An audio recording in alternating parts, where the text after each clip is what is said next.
Welcome everyone to Vested Interest. Hey, this is Shane. Before we get into the video, I'd like to take a moment to thank everyone who's taken the time to watch, comment. Special thanks to those who have subscribed to the channel. If you haven't done so already, go ahead down below and hit that subscribe button. Click that notification bell so you're notified whenever we put out any new content. Join this journey to financial freedom. On this channel, we focus on dividend growth investing. I continually dollar cost average, show you every week. That's what this portfolio update video is about. Every week what I'm investing in, so you can see what I'm doing in my portfolio. Hopefully it gives you some ideas. Don't blindly copy me. My time basis may be different than yours. I may be looking at more of an income play, which I am, than long-term dividend growth. So do your own due diligence, always do your own research, and invest based on your situation, circumstances, and selected criteria. Don't just, again, blindly follow me. Before we jump into the video as well, I'd like to just take a moment to talk through the recent volatility in the market. I know it can be scary, especially for newer investors, and you may be a newer investor yourself, especially if you've come to this channel. So don't be afraid of the market, right? I always say, and I've said it on multiple videos, the stock market seems to be the only market where people freak out whenever things are on sale, right? If you've already done your due diligence, and you've chosen good companies with growing cash flow that are paying less in free cash flow than they should be, right? So I look for companies that are paying out 75% or lower of their free cash flow towards their dividend, right? So that way the dividend is covered and there's no real fear of the dividend being cut. So that's what I'm looking for. I'm looking for companies with positive free cash flow with a lower payout ratio, so that their dividends are safe. That's what you should be looking for too. Don't look for dying companies, that last breath companies, right? Look for those growing companies. Whenever I look around, I look for companies that I personally use. I'm invested in Kraft Heinz. If you open my refrigerator, a lot of the products in my fridge are going to say Kraft Heinz, ketchups, mustards, stuff like that, mayonnaise. So look there first. Look at the Coca-Cola, Pepsi. You probably use these products. Maybe look at those, and then find a good value to buy those stocks. Learn how to intelligently, accurately kind of predict the stock price. I use a discounted cash flow model analysis to do that. You can Google, YouTube, and kind of see some of those, how they're set up. You can find them all over. Graham uses an intrinsic value calculator. That's Warren Buffett's mentor back in the day. So you could Google that as well. There's all kinds of different ways to value stocks. Pick one that works for you and that you understand. Pick a price for that company or that stock that you like, and then wait. I also look at companies at their 52-week low, right? So that's a good place to start. Let's see the companies this week that are at their 52-week low, and then do more investigations into them. All right, so I'm getting a little long-winded there, but like I said, don't be afraid of the stock market when it comes down. That is a great time to buy great companies at a discount, so long as they're really good companies or great companies that you're buying. And then what that does is it decreases your cost basis, it increases your yield, and it also increases your future return. All right, with that said, let's jump into this portfolio update. As you can see here, I did add $1,467 to the portfolio. So let's see what those funds bought, and let's see if we received any dividends this week as well. All right, here we go. And we did receive some dividends on the 14th. So as you can see here, Realty Income, ticker O. This is a REIT, a monthly paying REIT. So I get dividends every month from this company. And they paid out $14.79. On my account, my brokerage, I have what they call a DRIP. For those of you who don't know what that is, it's dividend reinvestment plan. The companies, as soon as they pay out dividends, those dividends automatically go back into the company and buy more shares of that particular company. So here, Realty Income paid out $14.79, and automatically they bought 0.25572 shares more of O at $57.83. So automatically went back in, reinvested. And similarly, Leggett & Platt, ticker LEG, this is a consumer discretionary company, paid $52.89. Automatically, those funds purchased more shares, 1.63242 shares at $32.39. So that was the activity on October 14th. $67.68 paid out in dividends, automatically reinvested back into those two companies. Next up here, we had our first investment of new capital on October 11th. I went to work earlier in the week, and added $1,300.02 to the portfolio. And with those funds, I bought one share of Sibanye-Stillwater, ticker SBSW. This is a mining company out of the materials sector. I picked up those shares for $9.38 per share. I added 2 shares of Bank of America, ticker BAC. This is out of the financial sector. I picked up those 2 shares at $29.72. I added 4 more shares of Verizon Communications, ticker VZ. This is out of the communications sector. I picked up those shares for $36.45. I added 2 more shares of HPQ. I actually started this position last month, built this out significantly here. I'm a little over 100 shares now, so wanted to just continue to kind of dribble a couple of shares in and maybe get it up to 120, 130, and then I'll probably back off again from adding here. But I picked up those shares of HP Inc., ticker HPQ. This is out of the information technology sector, and I picked those up for $24.80. I picked up 1 more share of Johnson & Johnson, ticker J&J. This is out of the healthcare sector. I picked up that 1 share at $162.13. Intel recently opened another. I actually sold out of Intel here back a while ago when it was in the 40s. I thought that they would continue to go down with the issues we're having in the semiconductor space, computer chip space, and it looks like I was right. They are way down, 24.81. I picked up those 6 shares, Intel Corp, ticker INTC. This is also out of the information technology sector, and I picked them up for $24.81. Procter & Gamble, we added 2 shares. Now, Procter & Gamble, Whirlpool, Union Pacific, Intel, these are all 4 out of the stocks that I'm just adding every week this month. If you didn't catch it, I have a stocks to buy video that I put out earlier in the month there. Go ahead and check that out. These are the 4 stocks that I said I was going to buy, and just like I said I was going to do, I'm going to continue to buy them. I feel like they're at a good value. I really like these companies, so I'd like to build out these positions similar to the HP position. Whenever I get to a certain point, I'll probably back off, but for now, I'm going to continue to add to these 4 here. So like I said, I added 2 more shares of Procter & Gamble, ticker PG. This is out of the consumer staples sector, and I added those shares for $124.15. I added 2 more shares to Whirlpool Corp, almost to 8, I think of 18 shares, almost to 20 shares here.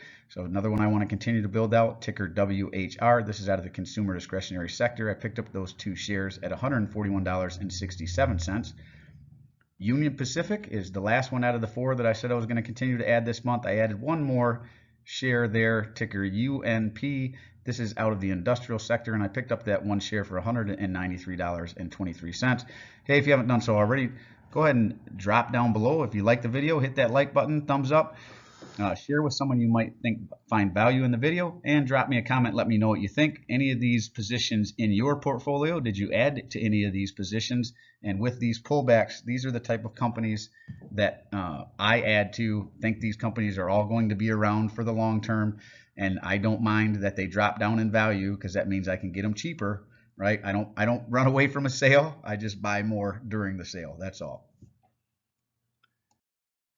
Last portfolio activity for this week was on October 14th. I added $167.37. So that's where the $1,467.39 total comes from. This investment, the one you saw previously for $1,300 there. And with that $167.37, I picked up 3 more shares of Realty Income, that monthly paying REIT that we saw paid out dividends there in the beginning, ticker O. We picked those up, but they're a little bit cheaper right here. We saw that they paid out the dividend earlier at 50, I think it was $57, but they've dropped down. They're at $55.79. So that's what we like to see. Again, I don't mind the pullback. I'd love it to pull back even a little further. I'll just add more Realty Income. I like the monthly dividends that they pay out, and I don't mind increasing that position at cheaper prices. So again, total invested for this week was $1,467.39. Hey, what did you do in your portfolio this week? Let me know. Go ahead and drop a comment down below.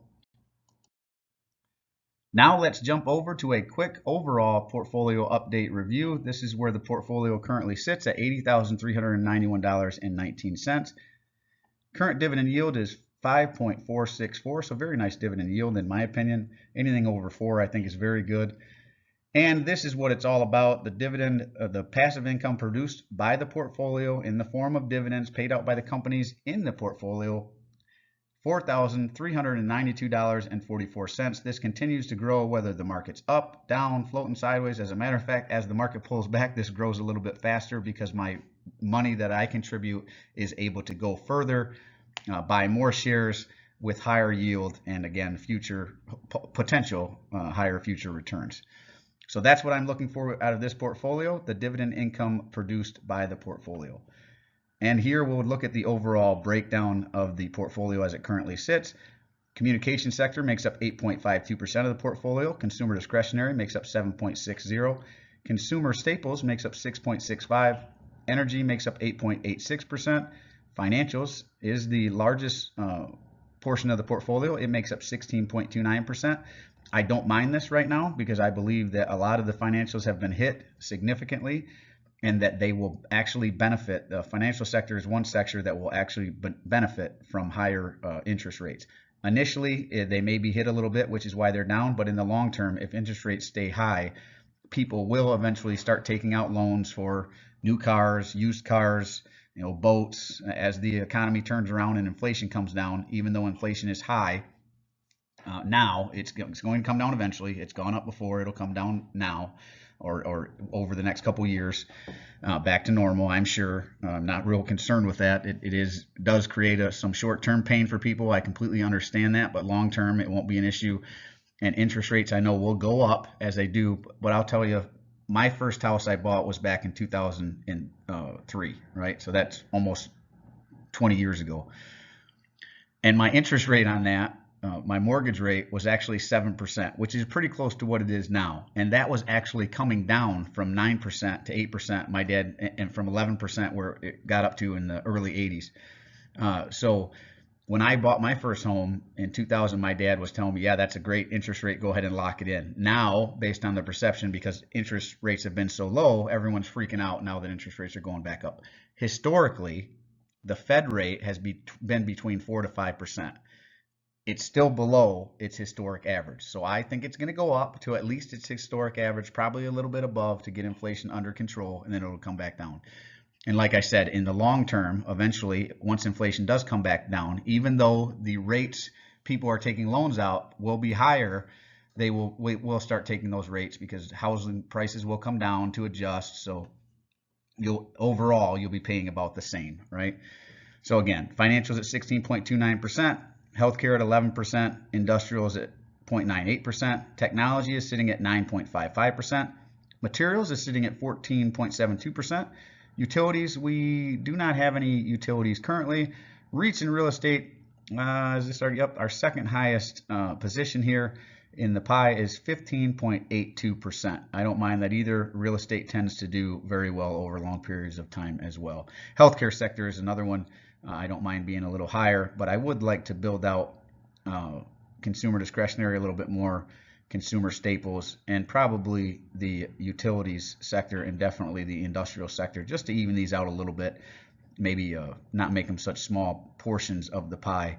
Eventually I may even add some ETFs, but for me, I kind of like the weekly game of looking at different stocks and seeing where value presents itself and buying accordingly. If you want to do something more passive, maybe ETFs are the way to go. There are some ETFs out there that are very good ETFs. SCHD is one I know a lot of people like for dividend growth, right? Low volatility, high dividend growth is one there. So if you're more interested in ETFs and you want just a passive place to just put funds, that's what I would suggest. Then you don't have to do any research on companies. You just consistently dollar cost into that ETF every week or every month or every year, however often you want to plug money into it. Don't worry about it, and then over over long periods of time, you will do better than 99% of the Americans out there. So, well, that is it. I apologize if I rambled in portions of this video, but there is a lot to talk about. I don't typically give a lot of my own opinions. I try to keep it just strictly to the facts, so to speak, because I don't want my opinions to basically impact your investing decisions. Make your own decision based on the research you've done.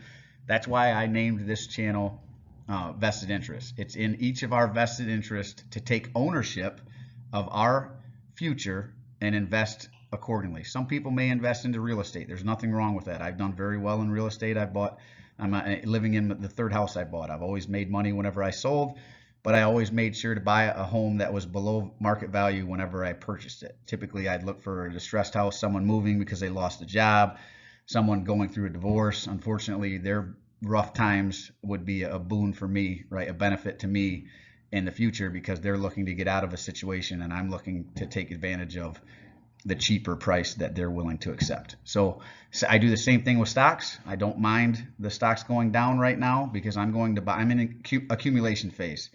Someone who's a little closer to retirement may be freaking out right now, but hopefully you're putting yourself into a position right now by investing in assets that grow over time where you don't have to freak out later whenever you get ready for retirement. That's what it's about.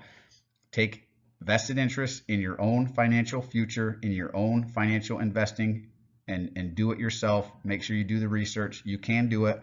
I grew up in a double wide trailer. I'm not a super smart person. I don't have a degree in economics or, I'm not an accountant. I don't know, numbers like that, but I can do simple math. And if you can do simple math, you can invest your own money for yourself and not have to pay a financial advisor.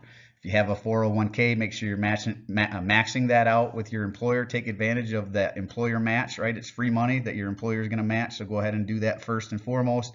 And then if you have any additional funds to invest in, I would recommend putting them in the stock market. Real estate's not a bad idea either. I've done both in the past. Real estate's my primary investing avenue right now. With that said, as always, appreciate you stopping by. If you haven't done so already, don't forget to show me some love. Hit that thumbs up, ring the notification bell. Most importantly, subscribe to the channel. Join me on this journey to financial freedom. Hopefully you are on your own journey as well. Drop a comment down below. Let me know what you think. I do personally read and respond to the comments. I'm always interested to read your questions, opinions, suggestions for future topics, or constructive criticism. Go ahead and drop it all down below. And this is Shane signing off, wishing peace and prosperity to you and yours. And remember, financial security comes to those who take a vested interest. So I did want to give you a quick update on the pool. That's why I threw this in here. They were back over on Friday. They did put the coping cap in here around the pool.